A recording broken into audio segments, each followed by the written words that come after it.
Hi ಎಲ್ಲರಿಗೂ ನಮಸ್ಕಾರ. ಇವತ್ತು ಹೆಲ್ದಿ ಆ್ಯಂಡ್ ಟೇಸ್ಟಿಯಾಗಿರೋ ಉತ್ತರ ಕರ್ನಾಟಕದ ವಿಶೇಷ ಪುಡಿ ತೋರ್ಸಾತೀನಿ. ಇದನ್ನು ಸೊಂಟ ನೋವು, ಋತುಮತಿ ಆದವ್ರಿಗೆ, ಬಾಣಂತಿಯರಿಗೆ ಭಾಳ ಚಲೋ ಇರುತ್ತೆ. ಅನ್ನದ ಜೊತೆ ಏನೂ ಮಾಡಿಲ್ಲ ಅಂದರೆ ಜಸ್ಟ್ ಬಿಸಿ ಅನ್ನಕ್ಕೆ ತುಪ್ಪ ಹಾಕ್ಕೊಂಡು ಈ ಮೆಂತ್ಯ ಹಿಟ್ಟು ಹಾಕ್ಕೊಂಡು ತಿನ್ಬೋದು. ಇಲ್ಲ ಅಂತಂದ್ರೆ ಈ ಪುಡಿಯಿಂದ 5 ನಿಮಿಷದೊಳಗೆ ಸಾಂಬಾರನ್ನು ಮಾಡ್ಬೋದು. ಬರ್ರಿ ಸ್ಟಾರ್ಟ್ ಮಾಡೋಣ. ಇದು ಮಾಡೋಕ್ಕೆ 1 ಕಪ್ ಹೆಸರು ಬೇಳೆ, 1 ಕಪ್ ಪುಟಾಣಿ, 1 ಕಪ್ ಉದ್ದಿನಬೇಳೆ, ಅರ್ಧ ಕಪ್ ಗೋಧಿ, 1 ಕಪ್ ಹವಿಜಿಲ್ಲ ಧನಿಯಾ, ಅರ್ಧ ಕಪ್ ಅಕ್ಕಿ, 1 ಚಮಚ ಮೆಂತೆ, 1 ಚಮಚ ಜೀರಿಗೆ, 2 ಯಾಲಕ್ಕಿ, 3 ಲವಂಗ, ಸ್ವಲ್ಪ ಚಕ್ಕಿ, 5 ಮೆಣಸು, ಸ್ವಲ್ಪ ಬ್ಯಾಡಗಿ ಒಣ ಮೆಣಸಿನ್ಕಾಯಿ. ಇನ್ನೊಂದು ಸ್ವಲ್ಪ ಐಟಮ್ಸ್ ಅದಾವ, ಅವು ಆಮೇಲೆ ಹೇಳ್ತೇನೆ. ಅಳತೆಗೆ ಸೇಮ್ 1 ಕಪ್ಲೆ ತೊಗೊಂಡು ಹಾಕ್ಬೇಕೆಲ್ಲನೂ. ಒಂದು ದಪ್ಪ ತಳ ಇರೋ ಪಾತ್ರೆ ಒಳಗೆ ಇವೆಲ್ಲನೂ ಹುರ್ಕೋಬೇಕು. ಇವು ಭಾಳ ಹೊತ್ತಿಸ್ಬಾರ್ದು, ಮತ್ತು ಚಂದ ಹುರಿಲಿಲ್ಲ ಅಂತಂದ್ರು ಮೆಂತ್ಯ ಹಿಟ್ಟಿಂದ ಟೇಸ್ಟ್ ಚಲೋ ಬರಲ್ಲ. ಮೊದಲು ನಾ ಇಲ್ಲಿ ಧನಿಯಾ ಹುರ್ಕೊಳತ್ತೀನಿ. ಇವು ಸ್ವಲ್ಪ ಕಲರ್ ಚೇಂಜ್ ಆಗಬೇಕು, ಬ್ರೌನ್ ಕಲರ್ ಆಗೋವರೆಗೂ ಹುರ್ಕೋಬೇಕು. ಆಮೇಲೆ ಗೋಧಿ, ಇವನು ಸ್ವಲ್ಪ ಕಲರ್ ಚೇಂಜ್ ಆಗಬೇಕು. ಗೋಧಿ ಆಮೇಲೆ ಅಕ್ಕಿ. ಅನ್ನದ ಜೊತೆ ಸಾಂಬಾರು ಏನು ಮಾಡಿರಲಿಲ್ಲ ಅಂದ್ರೆ ಜಸ್ಟ್ ಇದನ್ನು ಬಿಸಿ ಅನ್ನದ ಜೊತೆ ತುಪ್ಪ ಈ ಹಿಟ್ಟು ಹಾಕ್ಕೊಂಡು ತಿಂದ್ರೆ ರುಚಿ ಚಲೋ ಇರುತ್ತೆ. ಹುಷಾರಿಲ್ದಾಗ ನಾಲ್ಗೆ ಕೆಟ್ಟಿತ್ತು ಇಲ್ಲ ಸ್ವಲ್ಪ ಎನರ್ಜಿ ಬರ್ಬೇಕಂದ್ರೂ ಈ ಹಿಟ್ಟು ತಿಂತಾರೆ.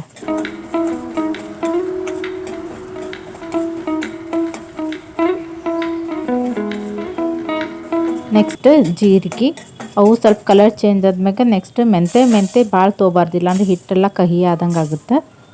ಎಲ್ಲನೂ ಸ್ವಲ್ಪ ಕಲರ್ ಚೇಂಜ್ ಆಗೋವರೆಗೂ ಹುರ್ಕೋಬೇಕು. ನೀವೆಲ್ಲ ಹುರ್ಕೋಬೇಕಾದ್ರೆ ಅದ್ರದ್ದು ಸ್ಮೆಲ್ ಅದು ಬರ್ತಿರ್ತದೆ, ಚಲೋ ಇರುತ್ತೆ. ನೆಕ್ಸ್ಟ್ ಪುಟಾಣಿ ಹಾಕ್ಕೊಳತ್ತೀನಿ. ಅವು ಕಲರ್ ಚೇಂಜ್ ಆದ್ಮ್ಯಾಗ ಹೆಸರು ಬೇಳೆ, ಅವು ಸ್ವಲ್ಪ ಕಲರ್ ಚೇಂಜ್ ಆದ್ಮ್ಯಾಗ ನೆಕ್ಸ್ಟ್ ಉದ್ದಿನ ಬೇಳೆ. ಈ ಥರ ಹೆಲ್ದಿ ರೆಸಿಪೀಸ್ ಬೇಕಂದ್ರೆ, ಅದು ನಮ್ಮ ಉತ್ತರ ಕರ್ನಾಟಕದ ರೆಸಿಪೀಸ್ ಬೇಕಂದ್ರೆ ಚಾನಲ್ ಸಬ್ಸ್ಕ್ರೈಬ್ ಮಾಡ್ಕೋರಿ. ಫಸ್ಟ್ ಟೈಮ್ ನೋಡಾತಿರು ಚಾನಲ್ ಸಬ್ಸ್ಕ್ರೈಬ್ ಮಾಡ್ಕೊಂಡು ನೋಡಿರಿ. ಪಕ್ಕದಲ್ಲಿರೋ ಬೆಲ್ ಐಕಾನ್ ಒತ್ತಿ. ನೆಕ್ಸ್ಟ್ ಯಾವ್ದಾರ ವೀಡಿಯೋ ಮಾಡಿದಾಗ ಫಸ್ಟ್ ನೋಟಿಫಿಕೇಷನ್ ನಿಮ್ಗೆ ಬರುತ್ತೆ. ಲಾಸ್ಟಿಗೆ ಈ ಮಸಾಲೆಗಳು ಯಾಲಕ್ಕಿ, ಲವಂಗ, ಚಕ್ಕಿ, ಮೆಣಸಿನ್ಕಾಯಿ, ಮೆಣಸು ಇವೆಲ್ಲ ಹುರ್ಕೊಂಡು ಎಲ್ಲನೂ ಒಂದು ಪ್ಲೇಟಿಗೆ ಹಾಕ್ಕೊಂಡು ಆರಕ್ಕೆ ಬಿಡಬೇಕು. ಇವೆಲ್ಲ ಹುರಿದು ಪುಡಿ ಮಾಡೋದ್ರಿಂದ ಇದನ್ನ ತಿಂಗ್ಳಾನ್ಗಟ್ಲೆ ಇಟ್ಟರು ಏನೂ ಕೆಡೋದಿಲ್ಲ. ಇದನ್ನು ದೋಸೆ ಥರ ಮೇಲೆ ಚಟ್ನಿ ಹೆಂಗೆ ಹಾಕ್ತಾರಲ್ಲ ಹಂಗೆ ಇದನ್ನೂ ಹಾಕೋಬೋದು. ಇದರಿಂದ ಸಾಂಬಾರನ್ನು ಮಾಡ್ಬೋದು. ಇವು ಸ್ವಲ್ಪ ಆರಿದ್ಮ್ಯಾಗ ಫುಲ್ ತಣ್ಣಗಾಗಬಾರ್ದು, ಸ್ವಲ್ಪ ಬೆಚ್ಚಿರುವಾಗನ ಮಿಕ್ಸಿಗೆ ಹಾಕ್ಕೊಂಡು ಅದ್ರ ಜೊತೆ 1 ಚಮಚ ಅರಿಶಿನ, 2 ರಿಂದ 3 ಚಮಚ ಉಪ್ಪು, ಒಂದು ಅರ್ಧ ಚಮಚ ಇಂಗು ಹಾಕ್ಕೊಂಡು ಸಣ್ಣಗೆ ಪೌಡರ್ ಮಾಡ್ಕೋಬೇಕು. ನೆನಪಿರಲಿ, ಸ್ವಲ್ಪ ಬೆಚ್ಚಗಿದ್ದಾಗ ಮಿಕ್ಸಿಗೆ ಹಾಕಬೇಕು. ಆಮ್ಯಾಗ ಮಾಡಿದ್ರೆ ಅದು ಸಣ್ಣಗೆ ಪೌಡರ್ ಆಗೋಲ್ಲ. ಒಂದು 2-3 ಸತಿ ಹಾಕ್ಕೊಂಡು ನೋಡಿರಿ, ಸಣ್ಣಗಾಗುತ್ತೆ. ಆಮ್ಯಾಗ ಸ್ವಲ್ಪ ಟೇಸ್ಟ್ ನೋಡಿ ಉಪ್ಪು ಕಡಿಮೆ ಅನ್ಸಿದ್ರೆ ಇನ್ನೊಂದು ಸ್ವಲ್ಪ ಈಗ ಹಾಕ್ಕೊಂಡು ಮಿಕ್ಸ್ ಮಾಡ್ಕೋರಿ. ಆಮ್ಯಾಗ ಹಾಕಿದ್ರೆ ಸರಿ ಆಗಂಗಿಲ್ಲ.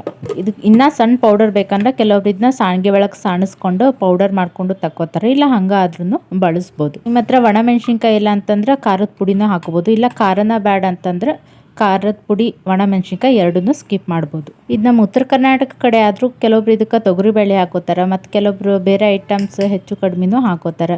ಮತ್ತು ಬ್ರಾಹ್ಮಿಣ್ಸ್ದು ಮೆಂತ್ಯ ಹಿಟ್ಟು ಬೇರೆ ಥರ ಬರುತ್ತೆ. ಈ ಮೆಂತ್ಯ ಹಿಟ್ಟು ರೆಡಿ ಪೌಡರ್ ಇರೋದ್ರಿಂದ 5 ನಿಮಿಷದೊಳಗೆ ಸಾಂಬಾರನ್ನು ಮಾಡ್ಬೋದು. ಅದು ನಿಮಗೆ ಗೊತ್ತಿಲ್ಲ ಅಂತಂದ್ರೆ ಕಮೆಂಟ್ನಾಗ ಹೇಳ್ರಿ, ಹೆಂಗಂತ ಹೇಳ್ತೀನಿ. ಹೆಲ್ದಿ ಆ್ಯಂಡ್ ಟೇಸ್ಟಿಯಾಗಿರೋ ಮೆಂತ್ಯ ಹಿಟ್ಟು, ಇದಕ್ಕೆ ಬಾಣದ ಹಿಟ್ಟು ಅಂತಲೂ ಕರೀತಾರೆ. ಇದನ್ನು ನೀವು ಮನ್ಯಾಗ ಒಂದು ಸತಿ ಟ್ರೈ ಮಾಡಿರಿ, ಹೆಂಗೆ ಬಂತಂತ ಕಮೆಂಟ್ನಾಗ ಹೇಳ್ರಿ. ಇದನ್ನು ಬಿಸಿ ಅನ್ನ, ತುಪ್ಪ ಅದ್ರ ಜೊತೆ ಈ ಪುಡಿ ಹಾಕ್ಕೊಂಡು ತಿಂತಾರೆ. ಈ ಥರ ಹೆಲ್ದಿ ಉತ್ತರ ಕರ್ನಾಟಕ ರೆಸಿಪೀಸ್ ಬೇಕಂದ್ರೆ ಚಾನಲ್ ಸಬ್ಸ್ಕ್ರೈಬ್ ಮಾಡೋದು ಮಾತ್ರ ಬರಿಬೇಡ್ರಿ. Thanks for watching.